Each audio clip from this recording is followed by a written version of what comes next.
بسم اللہ الرحمن الرحیم۔ السلام علیکم۔ شیطان کو بدی کی ایک ایسی طاقت کے طور پر دیکھا جاتا ہے جو ہر لمحے انسان کو غلط راستے پر جانے اور اسے ورغلانے کی کوشش کرتا ہے۔ دنیا کے مختلف مذاہب میں شیطان کا تصور موجود ہے اور اسے ہر جگہ منفی اور برے عمل کا نمائندہ سمجھا جاتا ہے، جس کے ساتھ سزا اور عذاب کا تصور بھی منسلک ہے۔ لوگ عام طور پر اچھائی کو فرشتوں سے اور برائی کو شیطان سے منسوب کرتے ہیں۔ مسلمانوں میں یہ مانا جاتا ہے کہ ابلیس ایک ایسا جن تھا جو کسی زمانے میں اللہ کا بڑا عبادت گزار تھا۔ اس نے ہزاروں سال تک اللہ کی عبادت کی اور یہ امید رکھتا تھا کہ اللہ اسے ایک خاص مقام عطا کرے گا۔ اس کی عبادت گزاری کے باعث اس کے دل میں غرور پیدا ہو گیا اور وہ خود کو آسمانوں پر سب سے زیادہ عابد سمجھنے لگا۔ مگر جب اللہ تعالیٰ نے حضرت آدم علیہ السلام کو مٹی سے پیدا کیا اور ابلیس کو حکم دیا کہ وہ آدم کو سجدہ کرے تو اس نے اسے اپنی شان کے خلاف سمجھا۔ ابلیس نے آدم کو حقارت سے دیکھا اور اللہ تعالیٰ کو جواب دیا کہ وہ کیوں مٹی سے بنے ہوئے انسان کو سجدہ کرے جبکہ وہ خود آگ سے بنا ہے اور وہ خود کو آدم پر برتر سمجھتا ہے۔ اس گستاخی کے نتیجے میں اللہ تعالیٰ نے ابلیس کو معتوب قرار دیا اور اسے جنت سے نکل جانے کا حکم دیا۔ ابلیس نے اللہ سے اپنی عبادت کا صلہ مانگا، جس کے جواب میں اللہ تعالیٰ نے اسے قیامت تک انسانوں کو گمراہ کرنے کا اختیار دے دیا۔ اللہ تعالیٰ نے یہ بھی فرمایا کہ جو لوگ اللہ کے سچے بندے ہوں گے وہ ابلیس کی گمراہی سے محفوظ رہیں گے۔ حضرت آدم علیہ السلام جو اللہ کے نبی تھے اپنے اعمال و افعال میں شیطان کے بالکل مخالف تھے۔ اسی طرح اللہ تعالیٰ نے اپنے دین کی تبلیغ و فروغ کے لیے 1,24,000 پیغمبر بھیجے۔ ان پیغمبروں نے حق کے راستے پر چلتے ہوئے بے شمار مشکلات کا سامنا کیا اور اللہ کے دین پر مضبوطی سے قائم رہے۔ انہوں نے صبر و استقامت سے شیطان کی چالوں کا مقابلہ کیا اور کبھی بھی اس کے بہکاوے میں نہیں آئے۔ شیطان نے ہر ممکن طریقے سے ان کے راستے میں رکاوٹیں ڈالیں اور مصیبتیں کھڑی کیں، لیکن ان پیغمبروں نے ہمیشہ اللہ کے حکم کو ترجیح دی اور ثابت قدمی کے ساتھ اس کے راستے پر چلتے رہے۔ یوں تو یہ کہا جاتا ہے کہ ہر انسان کے ساتھ ایک شیطان ہوتا ہے جو اسے برائی پر اکساتا رہتا ہے، لیکن کچھ روایات کے مطابق چند انبیاء اور اولیاء اللہ کو شیطان مجسمے صورت میں نظر آیا اور ان سے ملاقات کی۔ ناظرین، آج کی اس ویڈیو میں ہم آپ کو بتائیں گے کہ وہ کون سے نبی اور ولی اللہ تھے جن سے شیطان نے ملاقات کی، کب اور کیسے یہ ممکن ہوا، اور اس ملاقات میں شیطان نے ان سے کیا کیا باتیں کی۔ ویڈیو کو آخر تک دیکھیے تاکہ آپ کو مکمل معلومات حاصل ہو سکے، لیکن اس سے پہلے اگر آپ نے ابھی تک ہمارا چینل راہ حیات سبسکرائب نہیں کیا تو براہ کرم ابھی کر لیں، ساتھ ہی بیل کے بٹن کو بھی دبا دیں تاکہ ہماری آنے والی ہر نئی ویڈیو کا نوٹیفیکیشن آپ تک بر وقت پہنچ سکے۔ ناظرین، اہل عرب ابلیس کو بلس سے ماخوذ کہتے ہیں، جس کے معنی نا امید ہونے کے ہیں۔ ابلیس کو اس نام سے اس لیے پکارا جاتا ہے کہ وہ اللہ کی رحمت سے مایوس ہو چکا ہے اور ایک ایسی مخلوق ہے جسے اللہ کے قہر کا سامنا کرنا ہوگا۔ اسی وجہ سے اسے شیطان اور عدو اللہ یعنی اللہ کا دشمن بھی کہا جاتا ہے اور یہ انسان کا کھلا دشمن بھی مانا جاتا ہے۔ شروع دن ہی سے ابلیس کے دل میں حضرت آدم علیہ السلام کے خلاف حسد پیدا ہو گیا تھا۔ یہ حسد اتنا شدید ہوا کہ اس نے بغض کی صورت اختیار کر لی اور پھر ابلیس نے حوا کو بہکایا تاکہ حضرت آدم اور اما حوا جنت سے نکل جائیں۔ اس کے بعد ابلیس نے قیامت تک کے لیے انسانیت کے خلاف دشمنی کا عزم کیا اور اللہ تعالیٰ سے اجازت طلب کی کہ وہ انسانوں کو بہکانے کے اس مشن کو جاری رکھے۔ اللہ نے اس کے لیے مہلت دے دی اور ابلیس نے انسانیت کو گمراہ کرنے کی یہ مہم شروع کر دی جو روز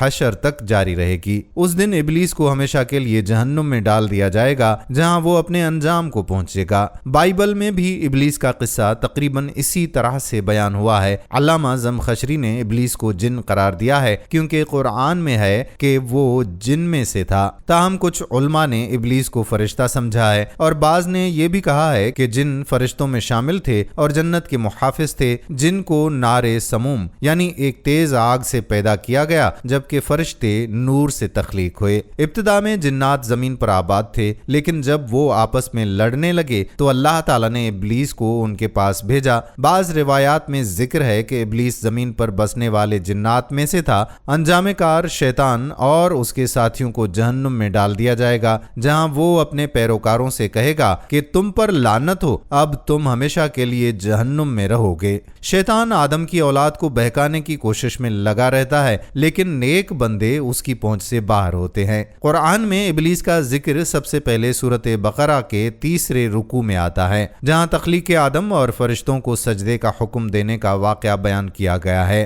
اللہ تعالیٰ فرماتا ہے، اور یاد کرو جب ہم نے فرشتوں سے کہا کہ آدم کو سجدہ کرو تو سب نے سجدہ کیا سوائے ابلیس کے، اس نے انکار کیا، تکبر کیا اور کافر ہو گیا۔ ناظرین، اللہ تعالیٰ نے حضرت آدم علیہ السلام کو تمام مخلوقات کے نمونے اور روحانی و جسمانی کمالات کا مجموعہ بنا کر پیدا فرمایا اور فرشتوں کے لیے حصول کمالات کا ایک ذریعہ بنایا۔ اس مقام پر اللہ تعالیٰ نے فرشتوں کو حکم دیا کہ حضرت آدم علیہ السلام کو سجدہ کریں۔ اس حکم میں حضرت آدم علیہ السلام کی فضیلت کا اعتراف تھا اور اس سے قبل فرشتوں کے کیا آپ اس میں فساد کرنے والے بنائیں گے، اس کے سوال کا جواب بھی تھا۔ چنانچہ تمام فرشتوں نے بشمول مقرب فرشتوں کے اللہ کے حکم کی تعمیل میں سجدہ کیا، لیکن ابلیس نے سجدہ کرنے سے انکار کر دیا۔ اس نے اپنے تکبر میں یہ سمجھا کہ وہ حضرت آدم علیہ السلام سے افضل ہے، اور یہ کہ ایک عظیم عبادت گزار فرشتوں کا استاد اور مقرب بارگاہ الہی ہونے کے ناطے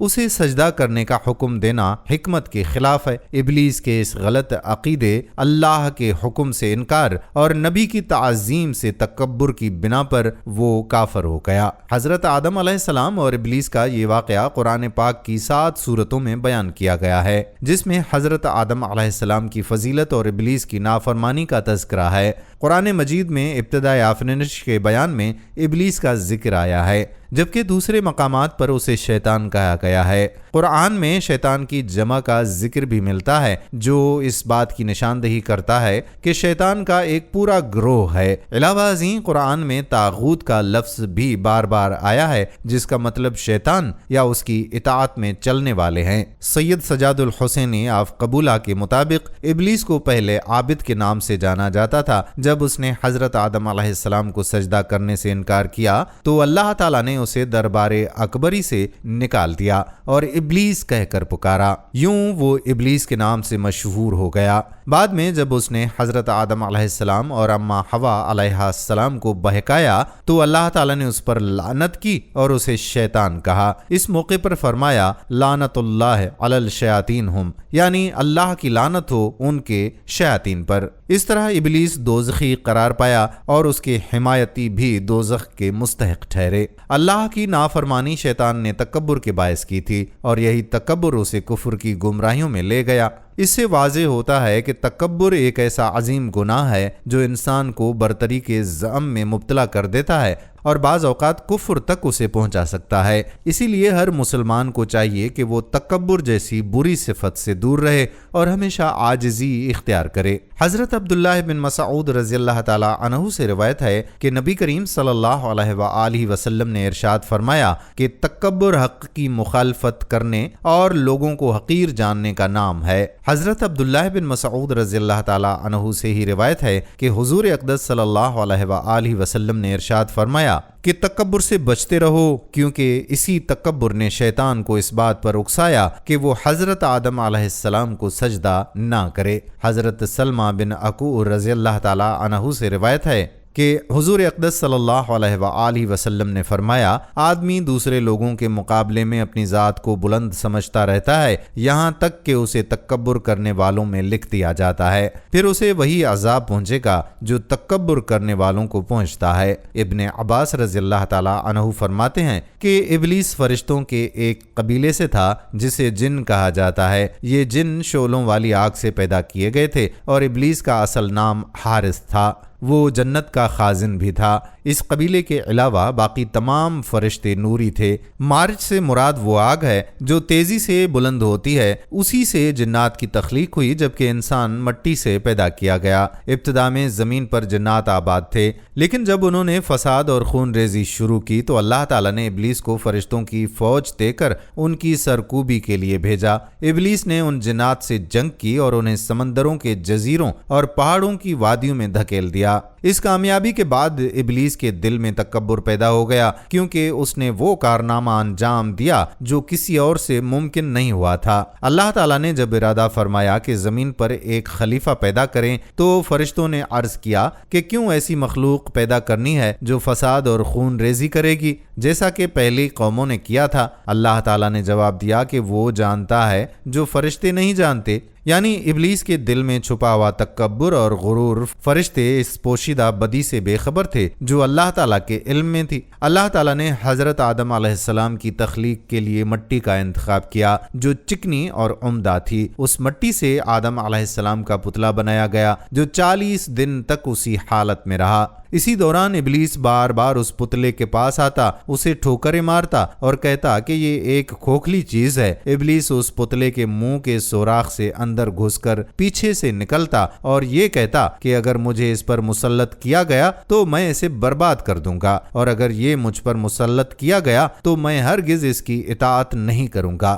پھر اللہ تعالیٰ نے حضرت آدم علیہ السلام میں روح پھونک دی۔ روح جیسے ہی سر کی طرف سے ناف تک پہنچی تو ان کا جسم خون اور گوشت میں تبدیل ہونے لگا۔ حضرت آدم علیہ السلام نے اپنے جسم کو حرکت میں محسوس کر کے اٹھنے کی کوشش کی، لیکن روح ابھی مکمل طور پر جسم میں نہیں پہنچی تھی، اس لیے اٹھ نہ سکے۔ اس جلد بازی کو قرآن میں اس آیت سے تعبیر کیا گیا ہے۔ سورۃ الاسراء آیت نمبر 11، بے شک انسان بے صبر اور جلد باز ہے۔ جب روح مکمل طور پر جسم میں پہنچی اور حضرت آدم علیہ السلام کو چھینک آئی تو انہوں نے الحمدللہ رب العالمین کہا، جس پر اللہ تعالیٰ نے جواب دیا یرحمک اللہ، یعنی اللہ تم پر رحم کرے۔ اللہ تعالیٰ نے پھر فرشتوں سے فرمایا کہ حضرت آدم علیہ السلام کے سامنے سجدہ کریں۔ تمام فرشتے سجدے میں چلے گئے مگر ابلیس نے انکار کر دیا۔ اس کا تکبر اور غرور واضح ہو گیا۔ اس نے کہا کہ وہ حضرت آدم علیہ السلام سے افضل ہے کیونکہ وہ زیادہ طاقتور،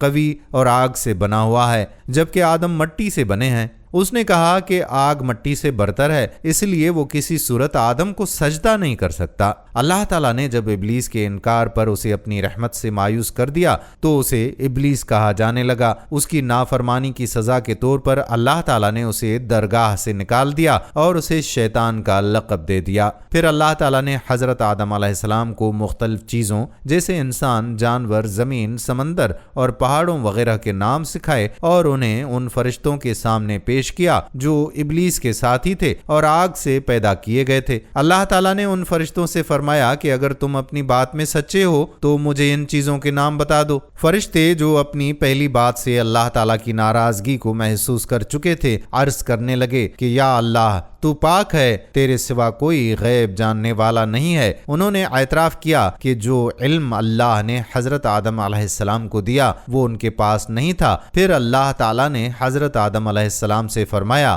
کہ ان فرشتوں کو ان تمام چیزوں کے نام بتا دو۔ حضرت آدم علیہ السلام نے ان تمام چیزوں کے نام بتا دیے۔ اس پر اللہ تعالیٰ نے فرمایا کیا میں نے تم سے نہیں کہا تھا کہ آسمان و زمین کے غیب کو جاننے والا میں ہی ہوں؟ میں ہر پوشیدہ چیز کو اسی طرح سے جانتا ہوں جیسے ظاہر کو، اور تم اس سے بے خبر ہو۔ جب ابلیس کو جنت سے نکال دیا گیا تو اس نے حضرت آدم علیہ السلام اور حضرت حوا علیہما السلام کو وسوسہ ڈالنے کی کوشش کی۔ اس حوالے سے مفسرین کرام کے مختلف اقوال ہیں۔ بعض کے مطابق شیطان جنت کے دروازے پر ایک سانپ کے ذریعے جنت میں داخل ہوا اور اسی نے حضرت حوا سلام اللہ علیہا کو بہکایا۔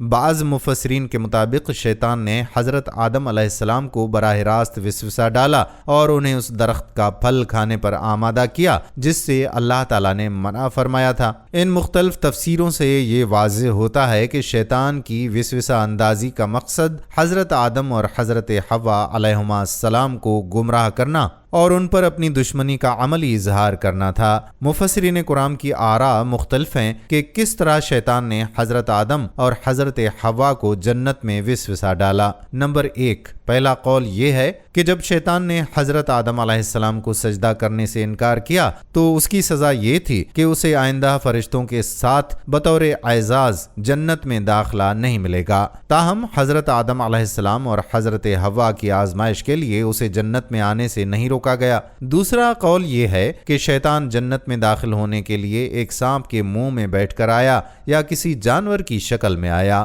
مفسرین کے مطابق یہ قول کمزور ترین ہے اور اسے زیادہ تر علماء علماء نے رد کیا ہے۔ تیسرا قول یہ بھی ہے کہ شیطان نے کسی جانور کی شکل اختیار کر کے جنت میں داخل ہوا، یہ قول بھی ضعیف سمجھا جاتا ہے اور علماء کی اکثریت اس سے بھی متفق نہیں۔ چوتھا قول یہ بھی ہے جو کئی علماء کے نزدیک مضبوط ہے، اور وہ یہ کہ شیطان جنت میں داخل نہیں ہوا تھا بلکہ باہر ہی سے حضرت آدم اور حضرت حوا سلام اللہ علیہ کو وسوسہ ڈالا۔ ان کے مطابق وسوسہ ڈالنے کے لیے قریب ہونا ضروری نہیں، اور شیطان نے جنت کے باہر ہی سے یہ وسوسہ ڈالا۔ عیسائی ادبیات میں بھی ہے، جیسا کہ پیراڈائز لاسٹ وغیرہ میں حضرت آدم علیہ السلام اور حضرت حوا کی کہانی کو بیان کیا گیا ہے، اور اس میں بھی کچھ مختلف تفصیلات کے ساتھ یہی واقعہ ملتا ہے۔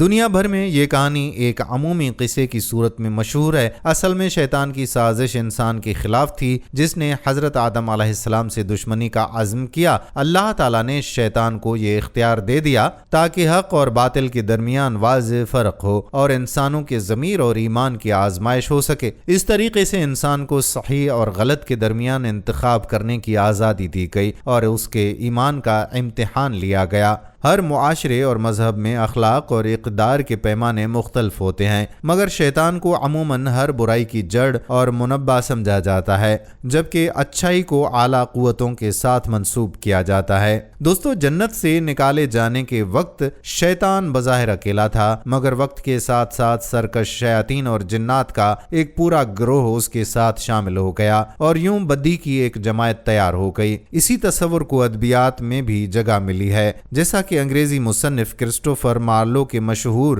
مورالٹی پلے ڈاکٹر فاسٹس میں، جس میں شیطان کے 7 بڑے گناہوں کو مختلف کرداروں کے ذریعے پیش کیا گیا ہے۔ شیطان کا کردار تقریباً ہر ادبی صنف میں ناپسندیدہ اور عذاب کے لائق تصور کیا جاتا ہے۔ انسان نے اپنی مکر و فریب کی جالیاں بچھا رکھی ہیں اور شیطان کے دیگر ساتھی دنیا میں برائیوں کو فروغ دینے اور نیک لوگوں کے لیے مشکلات کھڑی کرنے میں لگے ہوئے ہیں۔ شیطان نے اللہ تعالیٰ کے سامنے قسم کھا کر چیلنج کیا تھا کہ وہ انسان کو گمراہ کرے گا اور اسے اللہ کی فرما برداری کے بجائے نافرمانی کے راستے پر چلائے گا۔ یہ چیلنج شیطان نے اپنی بربادی کے آغاز پر دیا اور آج تک وہ اور اس کی نسل اسی مقصد کو پورا کرنے میں مصروف ہیں۔ البتہ شیطان کا اختیار صرف وسوسہ ڈالنے تک محدود ہے۔ وہ انسان کی نفسیاتی اور اخلاقی کمزوریوں کو، یعنی ہماری اندرونی خواہشات اور نفس کو استعمال کرتے ہوئے گمراہ کرنے کی کوشش کرتا ہے۔ انسانوں کی پہلی اور بڑی کمزوری یہ ہے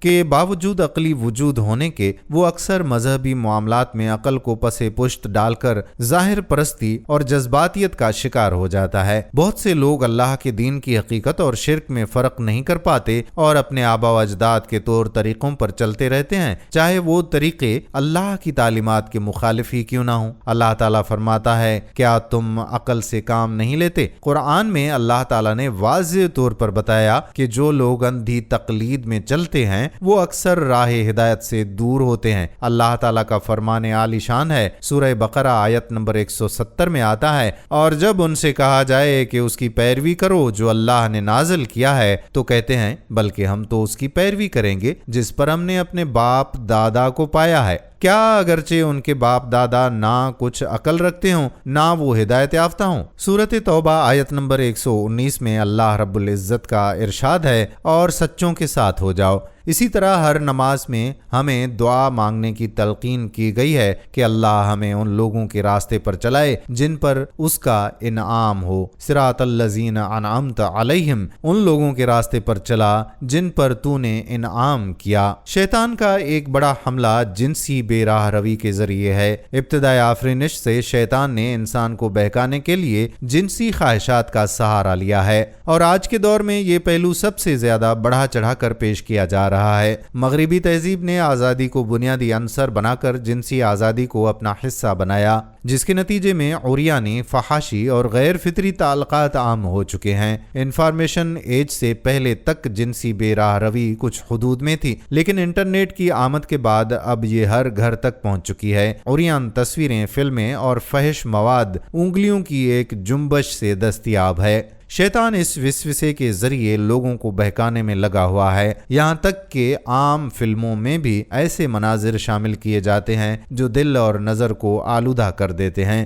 اللہ تعالیٰ سورۃ النور آیت نمبر 19 میں فرماتا ہے، وہ لوگ جو چاہتے ہیں کہ مسلمانوں میں برا چرچا پھیلے ان کے لیے دنیا اور آخرت میں دردناک عذاب ہے، اور اللہ جانتا ہے اور تم نہیں جانتے۔ یہ آیت ہمیں خبردار کرتی ہے کہ فحاشی اور بے حیائی کو پھیلانا ایک عظیم گناہ ہے اور اس کا انجام دنیا و آخرت میں دردناک عذاب ہے۔ اگر اللہ تعالیٰ کا فضل اور اس کی رحمت ہم پر نہ ہوتی تو ہم اسی گناہ میں گرفتار ہو جاتے۔ شیطان انسان کی نفسیاتی اور اخلاقی کمزوریوں کو استعمال کر کے بہکانے کی کوشش کرتا ہے، اور انسان جب اپنی عقل کو ایک طرف رکھ کر اندھی تقلید میں چلتا ہے تو اکثر شیطان کے جال میں پھنس جاتا ہے۔ جو لوگ یہ چاہتے ہیں کہ مسلمانوں میں بے حیائی اور فحاشی پھیلے ان کے لیے اللہ تعالیٰ نے دنیا اور آخرت میں دردناک عذاب تیار کر رکھا ہے۔ اس دنیا میں عذاب کا مطلب شرعی حد قائم کرنا ہے، جیسا کہ واقع افق کے موقع پر حضرت عبداللہ بن ابی،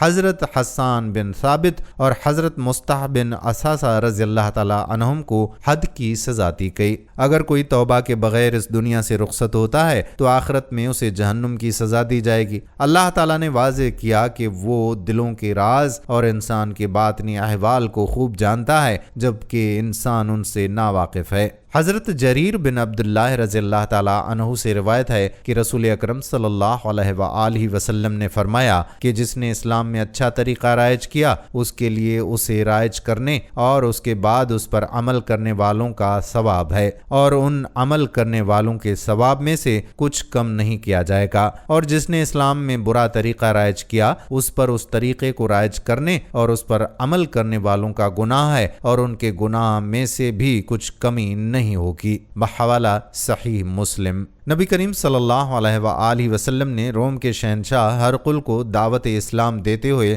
یہ فرمایا تھا کہ اگر وہ اسلام قبول کرے تو اسے دگنا اجر ملے گا، لیکن اگر وہ انکار کرے گا تو رعایا کے گناہوں کا بوجھ بھی اس پر ہوگا۔ اس حدیث سے معلوم ہوتا ہے کہ اگر کوئی شخص حق کو قبول کرنے میں رکاوٹ بنتا ہے تو اس کے اثرات اس کی پوری قوم پر پڑتے ہیں اور اسی کے باعث اس پر اضافی ذمہ داری عائد ہوتی ہے۔ اسی طرح حضرت عبداللہ بن مسعود رضی اللہ تعالیٰ عنہ سے روایت ہے کہ رسول اللہ صلی اللہ علیہ وآلہ وسلم نے فرمایا کہ جو شخص ظلمتاً قتل کیا جاتا ہے تو اس کے ناحق خون میں حضرت آدم علیہ السلام کے پہلے بیٹے قابیل کا بھی حصہ ہوتا ہے، کیونکہ اس نے پہلے ظلم کے ساتھ قتل کرنے کی ابتدا کی تھی۔ ناظرین، قرآن مجید فرقان حمید سے ہمیں یہ معلوم ہوتا ہے کہ شیطان کی نافرمانی کی جڑ تکبر تھی۔ یہی تکبر انسان کو اللہ تعالیٰ سے بغاوت اور حق سے انکار کی جانب لے جاتا ہے۔ چنانچہ شیطان انسان کو تکبر کے جال میں پھنسانے کی کوشش کرتا ہے۔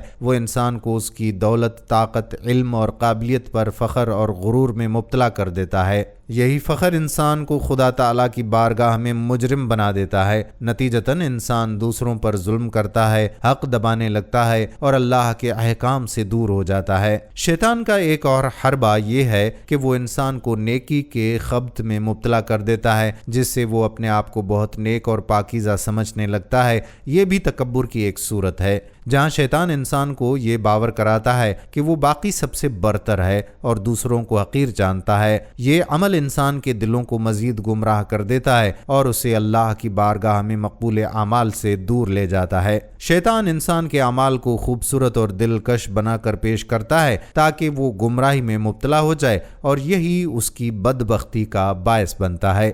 شیطان نے ہر دور میں انسانوں کو گمراہ کرنے کی بھرپور کوشش کی، اور اللہ تعالیٰ نے انسان کی ہدایت کے لیے اپنے انبیاء کرام کو بھیجا۔ تاہم شیطان نے لوگوں کو دو مختلف طریقوں سے انبیاء کے راستے سے دور کرنے کی کوشش کی۔ ایک طرف تو انہیں ظاہری پرستی، غفلت اور تکبر میں مبتلا کیا تاکہ وہ نبیوں کے پیغام کا انکار کر دیں، اور دوسری طرف جو لوگ انبیاء کے ساتھی بن کر دین پر استقامت کے ساتھ کھڑے ہوئے، شیطان نے انہیں افراط و تفریط میں مبتلا کر کے دین کی اصل تعلیمات سے دور رکھنے کی کوشش کی۔ مثال کے طور پر یہودیوں میں ظاہر پرستی اس قدر بڑھ گئی کہ چھوٹے اور غیر اہم اعمال ان کے نزدیک سب سے زیادہ اہم ہو گئے، جبکہ ایمان، رحم اور انسانی ہمدردی جیسی بنیادی اقدار پیچھے رہ گئیں۔ حضرت عیسیٰ علیہ السلام نے اس رویے پر شدید تنقید کی کیونکہ وہ سمجھتے تھے کہ یہ دین کی اصل تعلیمات سے انحراف ہے۔ شیطان کے انسانوں کو بہکانے کی کوششیں صرف عام لوگوں تک محدود نہیں رہیں، بلکہ اس نے نبیوں کو بھی مختلف مواقع پر گمراہ کرنے کی کوشش کی۔ ایک روایت کے مطابق امام ابو داؤد رحمۃ اللہ علیہ نے حضرت عیسیٰ علیہ السلام کی شیطان سے ملاقات کا واقعہ پیش کیا ہے۔ اس واقعے میں شیطان حضرت عیسیٰ علیہ السلام کو پہاڑ کی چوٹی سے کودنے کا مشورہ دیتا ہے تاکہ یہ دیکھا جا سکے کہ وہ زندہ رہیں گے یا نہیں۔ حضرت عیسیٰ علیہ السلام نے جواب دیا کہ اللہ تعالیٰ نے اپنے بندوں کو منع فرمایا ہے کہ وہ اللہ کو آزمائیں، اور یقین دلایا کہ اللہ جو چاہے وہی کرتا ہے۔ اسی طرح امام ظہری رحمۃ اللہ علیہ کے مطابق اللہ کا بندہ اپنے رب کو آزمائش میں ڈالنے کا مجاز نہیں ہے، بلکہ اللہ تعالیٰ اپنے بندوں کو جب چاہے آزمائش میں ڈال سکتا ہے۔ ایک اور روایت میں ہے کہ شیطان نے حضرت عیسیٰ علیہ السلام کے ساتھ 10 سال تک عبادت کی، اور وہ حضرت عیسیٰ علیہ السلام کے ساتھ دریا کے کنارے کھڑا تھا اور کہتا تھا کہ اگر وہ دریا میں کودے گا تو کیا اس کے ساتھ وہی کچھ ہوگا جو اس کے مقدر میں لکھا جا چکا ہے۔ حضرت عیسیٰ علیہ السلام نے پھر اسے یاد دلایا کہ اللہ کو آزمائش میں ڈالنا مناسب نہیں ہے، اور اللہ جب چاہے کسی کی آزمائش کر سکتا ہے۔ بعد میں حضرت عیسیٰ علیہ السلام کو معلوم ہوا کہ جو شخص ان کے ساتھ 10 سال تک عبادت کرتا رہا وہ اصل میں شیطان ہی تھا، جو انہیں بہکانے کے لیے مختلف روپ اختیار کر کے آتا رہا۔ ان واقعات سے معلوم ہوتا ہے کہ شیطان کس طرح سے انبیاء کے راستے میں رکاوٹیں ڈالنے اور انہیں بہکانے کی کوششیں کرتا رہا ہے، لیکن اللہ تعالیٰ کے انبیاء ہمیشہ اللہ کی مدد سے شیطان کے فریب سے محفوظ رہے اور انسانوں کے لیے ہدایت کا ذریعہ بنے رہے۔ ایک روایت کے مطابق شیطان حضرت عیسیٰ علیہ السلام کے پاس آیا اور کہنے لگا کہ مجھے معلوم ہوا ہے کہ تم مردوں کو زندہ کرتے ہو۔ حضرت عیسیٰ علیہ السلام نے جواب دیا کہ زندگی اور موت کا مالک اللہ ہے، جو مردے میں زندہ کرتا ہوں اللہ اسے دوبارہ مارے گا اور پھر زندہ کرے گا۔ شیطان نے چالاکی سے حضرت عیسیٰ علیہ السلام کی تعریف کرتے ہوئے کہا، آپ آسمانوں میں بھی خدا ہیں اور زمین میں بھی۔ یہ سن کر حضرت جبرائیل علیہ السلام فوراً حاضر ہوئے اور اپنے پروں سے شیطان کو مارا اور اسے سورج میں پھینک دیا، جہاں سے وہ ایک دہکتے چشمے میں جا گرا۔ بعد میں حضرت جبرائیل علیہ السلام نے پھر اسے 7ویں سمندر میں پھینک دیا، جہاں شیطان نے چیخ و پکار کی۔ ابن ابی الدنیا رحمۃ اللہ علیہ سے بھی روایت ہے کہ حضرت عیسیٰ علیہ السلام بیت المقدس میں نماز ادا کرنے کے بعد واپس آ رہے تھے کہ راستے میں شیطان نے انہیں روکا اور کہا، آپ کو بندہ کہنا آپ کے شایان شان نہیں۔ حضرت عیسیٰ علیہ السلام اس سے چھٹکارا پانا چاہتے تھے، مگر شیطان ان کا پیچھا کرتا رہا اور مسلسل انہیں غرور کی طرف اکسانے کی کوشش کرتا رہا۔ حضرت عیسیٰ علیہ السلام نے اللہ سے مدد کی دعا کی تو اللہ تعالیٰ نے حضرت جبرائیل اور میکائیل علیہما السلام کو بھیجا۔ جب شیطان نے فرشتوں کو دیکھا تو وہ فوراً بھاگ نکلا۔ حضرت جبرائیل علیہ السلام نے اسے پہاڑ کی وادی میں پھینک دیا۔ شیطان نے دوبارہ حضرت عیسیٰ علیہ السلام کا راستہ روک کر کہا کہ وہ انہیں زمین کا رب مانتا ہے جبکہ آسمانوں کا رب اللہ ہے۔ حضرت عیسیٰ علیہ السلام نے اللہ تعالیٰ کی بارگاہ میں فریاد کی۔ اللہ تعالیٰ نے حضرت اسرافیل علیہ السلام کو بھیجا، جنہوں نے شیطان کو دوبارہ مارا، جس سے وہ زمین پر گر پڑا۔ پھر اسے عین الشمس یعنی سورج کی آگ کے چشمے میں پھینک دیا گیا، جہاں 7 فرشتے موجود تھے جنہوں نے اسے بار بار غوطے دیے۔ شیطان جب چیختا تو اسے کیچڑ میں پھینک دیتے۔ اس عبرت ناک انجام کے بعد شیطان دوبارہ حضرت عیسیٰ علیہ السلام کے سامنے آنے کی جرت نہ کر سکا۔ یہ واقعات ہمیں شیطان کی فریب کاری، اس کی بے باکی اور حضرت عیسیٰ علیہ السلام پر مکمل بھروسے کی یاد دلاتے ہیں۔ شیطان نے حضرت عیسیٰ علیہ السلام کو بہکانے اور عظمت کے جال میں پھنسانے کی کوشش کی، لیکن اللہ کی مدد سے حضرت عیسیٰ علیہ السلام نے شیطان کو شکست دی اور اس کے فریب سے محفوظ رہے۔ حافظ ابن حجر الملکی نے الجواظر عن اقتراف الکبائر میں حضرت موسیٰ علیہ السلام اور ابلیس کے درمیان ایک واقعہ نقل کیا ہے۔ روایت کے مطابق ابلیس نے حضرت موسیٰ علیہ السلام سے درخواست کی کہ اللہ تعالیٰ کی بارگاہ میں اس کی توبہ کی سفارش کریں۔ حضرت موسیٰ علیہ السلام نے اللہ تعالیٰ سے دعا کی تو اللہ تعالیٰ نے فرمایا کہ ابلیس سے کہہ دو کہ اگر وہ حضرت آدم علیہ السلام کی قبر کو سجدہ کر لے تو اس کی توبہ قبول ہو سکتی ہے۔ جب حضرت موسیٰ علیہ السلام نے ابلیس کو یہ پیغام پہنچایا تو ابلیس غضبناک ہوا اور کہنے لگا، میں نے زندہ آدم کو سجدہ نہیں کیا تھا تو اب ان کی قبر کو کیسے سجدہ کروں؟ اس پر ابلیس نے حضرت موسیٰ علیہ السلام سے کہا کہ چونکہ آپ نے میری سفارش کی ہے اس لیے میں آپ کو 3 اہم مواقع کے بارے میں ہمدردی سے خبردار کرتا ہوں تاکہ ان مواقعوں پر آپ میرے شر سے محفوظ رہ سکیں۔ نمبر 1، غصے کے وقت۔ ابلیس نے کہا کہ غصے کے وقت میں انسان کے جسم میں اس طرح سے سرایت کرتا ہوں جس طرح رگوں میں خون دوڑتا ہے۔ نمبر 2، میدان جنگ میں، کیونکہ میں مجاہد کو اس وقت اس کے بیوی، بچوں اور گھر والوں کی یاد دلاتا ہوں تاکہ اس کا حوصلہ کمزور ہو۔ نمبر 3، اجنبی عورت کے ساتھ، کیونکہ ایسے وقت میں وسوسہ اندازی کرتا ہوں تاکہ دونوں کے درمیان پیغام رسانی کا عمل کر سکوں۔ یہ حکایت اس بات کی نشاندہی کرتی ہے کہ شیطان ہر وقت انسانوں کو گمراہ کرنے کے مواقع تلاش کرتا ہے اور خاص طور پر ان لمحوں میں وار کرتا ہے جب انسان کمزور یا غفلت میں ہوتا ہے۔ حضرت انس بن مالک رضی اللہ تعالی عنہ سے روایت ہے، وہ ایک روایت میں بیان کرتے ہیں کہ ایک دن ہم حضور اکرم صلی اللہ علیہ وآلہ وسلم کے ہمراہ مکہ کے جنگلات کی طرف نکلے تو ہاما کے پہاڑوں میں سے ایک پہاڑ پر پہنچے تو ہم نے دیکھا کہ ایک بوڑھا شخص لاٹھی کے سہارے چلتے ہوئے نمودار ہوا اور حضور صلی اللہ علیہ وآلہ وسلم کو سلام کیا۔ حضور اکرم صلی اللہ علیہ وآلہ وسلم نے جواب دیا اور فرمایا، یہ بوڑھا اپنی چال اور آواز سے جن معلوم ہوتا ہے۔ پھر آپ نے اس سے پوچھا کہ وہ کون ہے؟ اس نے جواب دیا کہ حضور میں جن ہوں اور میرا نام ہاما بن ہیم بن لاقیس بن ابلیس ہے۔ یہ واقعہ اس بات کو واضح کرتا ہے کہ شیطان اور اس کے ساتھی جنات مختلف مواقعوں پر انسان کے سامنے آتے ہیں اور انبیاء کرام کو بھی ان کے وجود سے آگاہ کیا گیا ہے۔ حضور اقدس صلی اللہ علیہ وآلہ وسلم اور حضرت موسیٰ علیہ السلام کے یہ واقعات انسانوں کے لیے عبرت کا پیغام ہیں کہ شیطان انسان کے سامنے ہمیشہ مختلف صورتوں میں آتا ہے اور اسے ورغلانے کی کوشش کرتا ہے۔ روایات میں بیان کیا جاتا ہے کہ ایک روز جب حضور صلی اللہ علیہ وآلہ وسلم اور صحابہ کرام رضوان اللہ علیہم اجمعین مکہ مکرمہ کے جنگلات کی طرف نکلے تو وہاں ایک جن نمودار ہوا جس کا نام ہاما تھا۔ حضور صلی اللہ علیہ وآلہ وسلم نے اسے مخاطب کر کے فرمایا، میں تمہارے اور شیطان کے درمیان صرف 2 پشتوں کا فاصلہ دیکھ رہا ہوں، تمہاری عمر کتنی ہے؟ ہاما نے جواب دیا کہ یا رسول اللہ صلی اللہ علیہ وآلہ وسلم، میری عمر دنیا کی عمر کے برابر ہے یا اس سے کچھ کم ہے۔ جب قابیل نے حابیل کو قتل کیا تھا اس وقت میری عمر چند برس کی تھی، میں پہاڑوں میں دوڑتا اور لوگوں کے دلوں میں وسوسے ڈالتا تھا۔ حضور اکرم صلی اللہ علیہ وآلہ وسلم نے اس کے برے اعمال پر تنبیہ فرمائی۔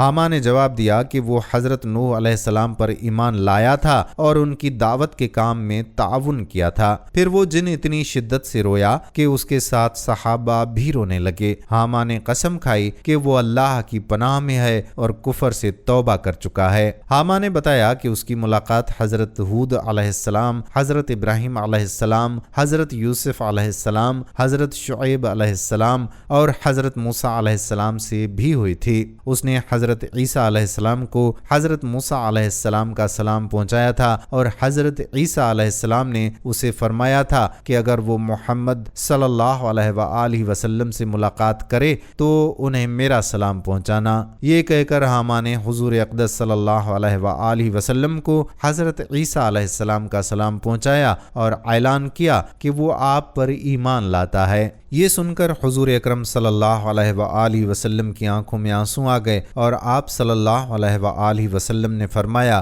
حضرت عیسیٰ علیہ السلام پر سلام ہو اور اے ہاما، امانت پہنچانے کے سبب تم پر بھی سلام ہو۔ پھر حضور اکرم صلی اللہ علیہ وآلہ وسلم نے ہاما سے اس کی حاجت دریافت کی۔ ہاما نے عرض کیا کہ حضرت موسیٰ علیہ السلام نے اسے تورات اور حضرت عیسیٰ علیہ السلام نے انجیل سکھائی تھی۔ اس نے درخواست کی کہ اسے قرآن بھی سکھا دیا جائے۔ حضور اکرم صلی اللہ علیہ وآلہ وسلم نے اس جن کو قرآن مجید کی تعلیم دی۔ پھر فرمایا، اے ہاما، جب بھی تمہیں کوئی حاجت ہو میرے پاس آ جانا اور ملاقات نہ چھوڑنا۔ ایک روایت میں ہے کہ کہ حضور اکرم صلی اللہ علیہ وآلہ وسلم نے اسے صرف 10 صورتیں سکھائیں، تاہم اس واقعے کے بعد حامہ کے بارے میں مزید کوئی ذکر ملتا ہی نہیں کہ آیا وہ اب بھی زندہ ہے یا وفات پا چکا ہے۔ حضور نبی اکرم صلی اللہ علیہ وآلہ وسلم نے فرمایا کہ ہر انسان کے ساتھ ایک شیطان یعنی ہم شکل جن مقرر ہے جو اسے بہکانے کی کوشش کرتا ہے۔ صحابہ کرام رضوان اللہ علیہم اجمعین نے عرض کیا کہ یا رسول اللہ صلی اللہ علیہ وآلہ وسلم، کیا آپ کے ساتھ بھی شیطان ہے؟ آپ صلی اللہ علیہ وآلہ وسلم نے فرمایا،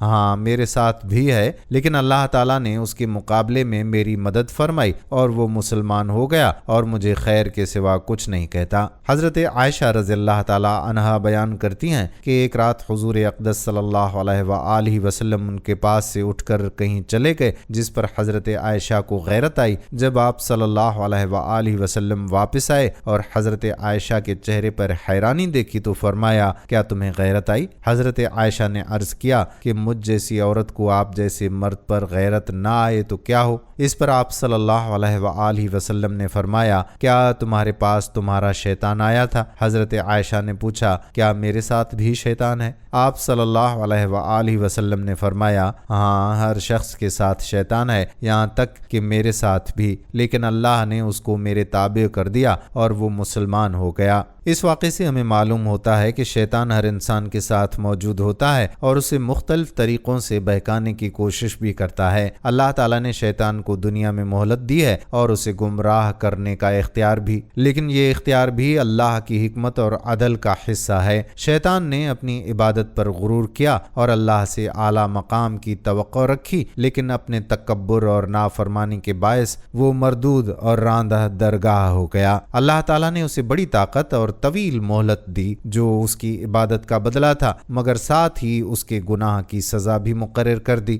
اللہ کے عدل کی یہی شان ہے کہ اس نے شیطان کو بھی محروم نہیں رکھا۔ ناظرین، حضرت جنید بغدادی رحمۃ اللہ علیہ سے بھی ایک روایت منسوب ہے کہ ان کے دل میں شیطان کو دیکھنے کی خواہش پیدا ہوئی۔ ایک دن وہ مسجد کے دروازے پر کھڑے تھے کہ دور سے ایک بوڑھا شخص آتا دکھائی دیا۔ جب حضرت جنید بغدادی نے اس کی شکل دیکھی تو ان کے دل میں نفرت کا شدید احساس پیدا ہوا۔ بوڑھا شخص ان کے قریب آیا تو حضرت جنید نے پوچھا، اے بوڑھے، تو کون ہے؟ تیری شکل دیکھ کر دل میں سخت وحشت ہو رہی ہے۔ اس پر اس نے جواب دیا، میں ابلیس ہوں جسے دیکھنے کی تمنا تم نے کی تھی۔ حضرت جنید نے اسے مخاطب کر کے کہا، اے ملعون، تو نے حضرت آدم علیہ السلام کو سجدہ کیوں نہیں کیا؟ ابلیس نے جواب دیا، اے جنید، کیا تمہیں لگتا ہے کہ میں کسی غیر کو سجدہ کر لیتا؟ اس پر حضرت جنید بغدادی ششدر رہ گئے اور فوری طور پر جواب نہ دے سکے۔ اسی لمحے غیب سے آواز آئی، اے جنید، اس ملعون سے کہو کہ اگر تو واقعی فرما بردار ہوتا تو اللہ کے حکم کو کیوں رد کرتا؟ شیطان نے جب یہ آواز سنی تو چیخ اٹھا اور کہا، خدا کی قسم، تم نے مجھے جلا دیا، اور وہ فوراً غائب ہو گیا۔ شیخ عبد القادر جیلانی رحمۃ اللہ علیہ کے حوالے سے مشہور واقعہ ہے کہ ایک بار سخت گرمی میں سفر کر رہے تھے جب شیطان بادل کے ٹکڑے کی صورت میں ان پر سایہ کرنے لگا۔ کچھ دیر کے بعد اس بادل سے آواز آئی، اے عبد القادر جیلانی، مبارک ہو کہ اللہ تعالیٰ نے آپ سے فرض نماز معاف کر دی۔ شیخ عبد القادر جیلانی رحمۃ اللہ علیہ فوراً پہچان گئے کہ یہ شیطان کا فریب ہے۔ جواب دیا، اے ابلیس لعنتی، دفع ہو جا، اگر دنیا میں کسی کی نماز معاف ہوتی تو سب سے پہلے نبی اکرم صلی اللہ علیہ وآلہ وسلم کی نماز معاف ہوتی۔ شیطان نے کہا، اے عبد القادر جیلانی، آج تمہارے ایمان کو تمہارا علم بچا گیا ہے۔ اس پر شیخ عبد القادر جیلانی رحمۃ اللہ علیہ نے فرمایا، مجھے میرے علم نے نہیں بلکہ میرے رب کے فضل نے بچایا ہے۔ امام صادق علیہ السلام سے بھی ایک روایت منقول ہے، انہوں نے فرمایا کہ ابلیس کو قیامت تک نہیں بلکہ ہمارے قائم علیہ السلام کے قیام کے دن تک مہلت دی گئی ہے۔ جب امام مہدی علیہ السلام کا ظہور ہوگا تو ابلیس کو پکڑ کر ختم کر دیں گے۔ یہ دن وقت معلوم ہے، یعنی مقررہ وقت جب اس بڑے شیطان کا خاتمہ ہو جائے گا، تاہم اس کا مطلب یہ نہیں ہے کہ تمام شیاطین اور شیطان صفت انسان بھی ختم ہو جائیں گے۔ دنیا میں گناہ اور غلطی کے امکان کے لیے شریر قوتیں رہیں گی، لیکن ابلیس جیسے عظیم شیطان کا خاتمہ ہو جائے گا۔ ناظرین گرامی، شیطان کی کچھ ملاقاتیں جو انبیاء کرام علیہ السلام اور اولیاء اللہ سے ہوئی تھیں، ان کا ذکر آج کی اس ویڈیو میں کیا۔ مزید بہت ساری ایسی ملاقاتیں ہیں جن کا ذکر ہم اگلی کسی ویڈیو میں کریں گے۔ امید ہے کہ آپ کو آج کی یہ ویڈیو پسند آئی ہوگی۔ اسے اپنے پیاروں کے ساتھ شیئر بھی ضرور کریں گے۔ ویڈیو کو لائک کریں اور کمنٹس میں اپنی رائے کا اظہار کریں۔ اگر آپ نے ابھی تک ہمارے چینل کو سبسکرائب نہیں کیا ہوا تو براہ کرم سبسکرائب کریں اور بیل کے آئیکن کو دبا دیں تاکہ آپ تک ہماری نئی ویڈیوز کا نوٹیفیکیشن پہنچتا رہے۔ اللہ تعالیٰ آپ کو ایمان اور صحت کے ساتھ رکھے اور شیطان کے شر سے محفوظ رکھے۔ آمین۔ فی امان اللہ۔ السلام علیکم ورحمۃ اللہ وبرکاتہ۔